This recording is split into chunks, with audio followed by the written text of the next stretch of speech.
यह उस समय की बात है जब भगवान शिव के पास कोई वाहन न था।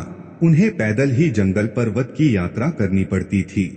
एक दिन माँ पार्वती उनसे बोली, आप तो संसार के स्वामी हैं, क्या आपको पैदल यात्रा करना शोभा देता है?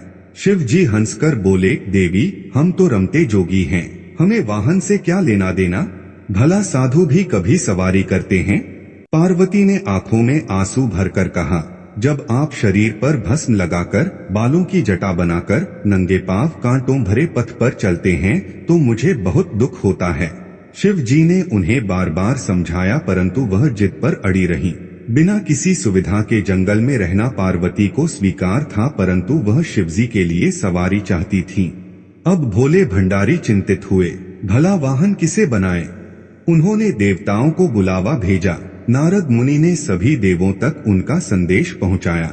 सभी देवता घबरा गए, कहीं हमारे वाहन न ले लें। सभी कोई न कोई बहाना बनाकर अपने अपने महलों में बैठे रहे।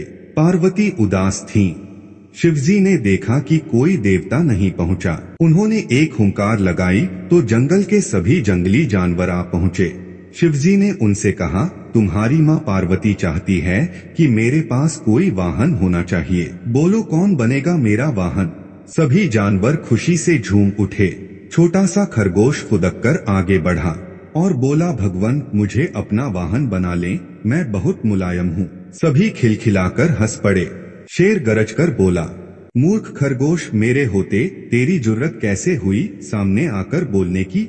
बेचारा खरगोश चुपचाप कोने में बैठकर गाजर खाने लगा। शेर हाथ जोड़कर बोला, प्रभु, मैं जंगल का राजा हूँ, शक्ति में मेरा कोई सामना नहीं कर सकता, मुझे अपनी सवारी बना लें।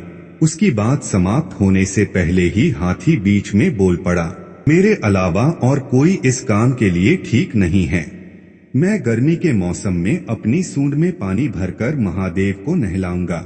जंगली सुअर कौन सा कम था, अपनी थूथन हिलाते हुए कहने लगा, शिवजी, मुझे सवारी बना लो, मैं साफ सुथरा रहने की कोशिश करूंगा। यह कहकर वह अपने शरीर की कीचड़ चाटने लगा। कस्तूरी हिरण ने नाक पर हाथ रखा और बोला, छी, कितनी गंदी बदबू आ रही है, चल भाग यहाँ से, मेरी पीठ पर शिवजी सवारी करेंगे। उसी तरह सभी जानवर अपना अपना दावा जताने लगे। शिवजी ने सबको शांत कराया और बोले, कुछ ही दिनों बाद मैं सब जानवरों से एक चीज मांगूंगा, जो मुझे बहला देगा वही मेरा वाहन होगा। नंदी बैल भी वहीं खड़ा था। उस दिन के बाद से वह छिप छिप कर शिव पार्वती की बातें सुनने लगा। घंटों भूख प्यास की परवाह किए बिना वह छिपा रहता। एक दिन उसे पता चल गया कि शिवजी बरसात के मौसम में सूखी लकड़ियां मांगेंगे। उसने पहले ही सारी तैयारी कर ली। बरसात का मौसम आया, सारा जंगल पानी से भर गया। ऐसे में शिवजी ने सूखी लकड़ियों की मांग की तो सभी जानवर एक दूसरे का मुंह ताकने लगे। बैल गया और बहुत सी लकड़ियों के गट्ठर ले आया।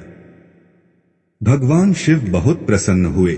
मन ही मन वे जानते थे कि बैल ने उनकी बातें सुनी हैं। फिर भी उन्होंने नंदी बैल को अपना वाहन चुन लिया। सारे जानवर उनकी मां पार्वती की जय जयकार करते लौट गए। दोस्तों, हमारी कहानी कैसी लगी कमेंट करके जरूर बताएं और हमारे चैनल को सब्सक्राइब जरूर करें और लाइक भी करें।